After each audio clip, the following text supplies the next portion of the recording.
सर्वप्रथम बहुजन समाज में जन्मे सब महापुरुषों के चरण नमन करते हुए करुणा के स्वामी तथागत गौतम बुद्ध जी के चरणों को नमन करते हुए महामानव बोधिसत्वों संविधान निर्माता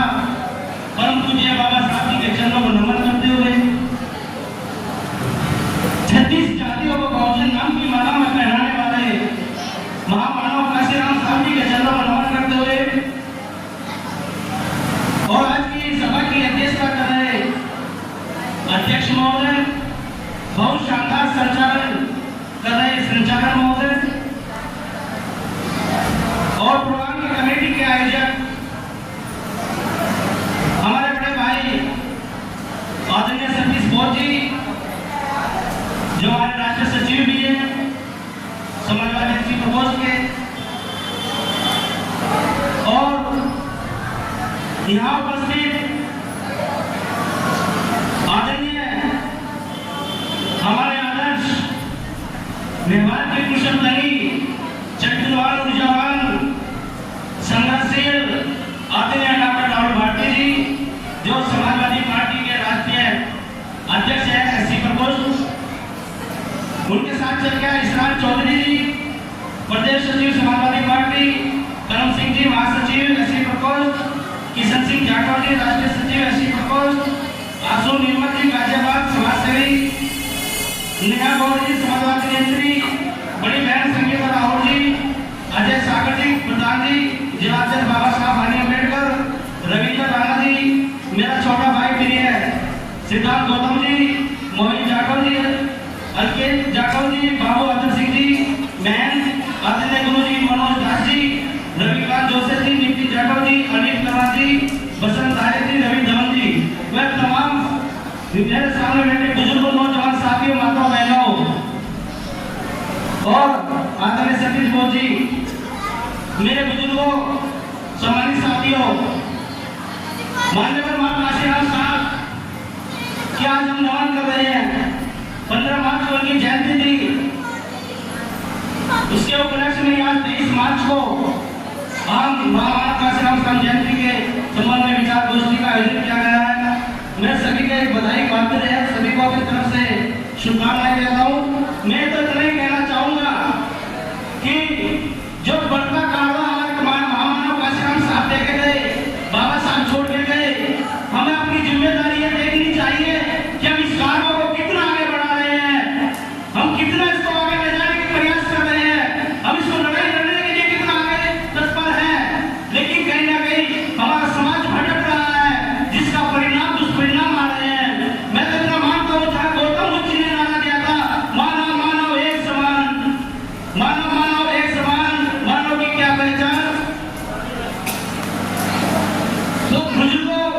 और मेरी माताओं बहनों, मैं सिर्फ इतना कहना चाहता हूँ कि ये देश आपका है, मूल निवासी लोगों का है, गौतम बुद्ध की धरती है। यहाँ के मिनिस्टर, मुख्यमंत्री विदेश में जाके ये कहते हैं कि मैं गौतम बुद्ध की धरती से आया हूँ, और यहाँ के प्रधानमंत्री ये कहते हैं गौतम बुद्ध की धरती से आया हूँ, और विश्व की सबसे अमीर अंबानी की घरवाली नीता अंबानी जी ये कहती है आई एम गौतम बुद्ध, यानी कि मैं बुद्ध की धरती से आई हूँ। तो हम लोगों को उनको सोच कर विचार कर लेना चाहिए कि हम किस धरती पर निवास कर रहे हैं। और ये लोग भारत में आकर पाखंडवाद फैलाते हैं, विश्वास फैलाते हैं, मनोवादी की विचारधारा को आगे बढ़ाते हैं। ये इस चीज का संकल्प ले लिया जो आज मनोवादी की आरएसएस की सरकार चल रही है। यदि आप समझ गए होंगे, आपकी तादाद इतनी मजबूत है, आप इतने मजबूत हैं, आप इस देश के शासक रहे हो, आप इस देश के राजा रहे हो, आपको अशोक सम्राट को नहीं भूलना चाहिए, आपको एक लवे की योग्यता को नहीं भूलना चाहिए। अगर आप महापुरुषों को पढ़ लोगे तो मैं निश्चित कहूंगा एक दिन ये बहुत आपका, ये हमारा देश आपका होगा, मूल निवासियों का होगा और अम्बेडकरवादी का होगा। तो समाज साथियों, मैं तो इतना ही कहना चाहता हूँ कि जो भी हमारे युवा समाज के लिए काम कर रहे हैं, मैं तो क्रांतिकारी जय भीम करता हूँ और अपने बुजुर्गों से आशीर्वाद लेता हूँ कि अपने घर में, अपने परिवार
गाइज, हमारे चैनल को आप ना सब्सक्राइब, फॉलो, कमेंट और लाइक करिए।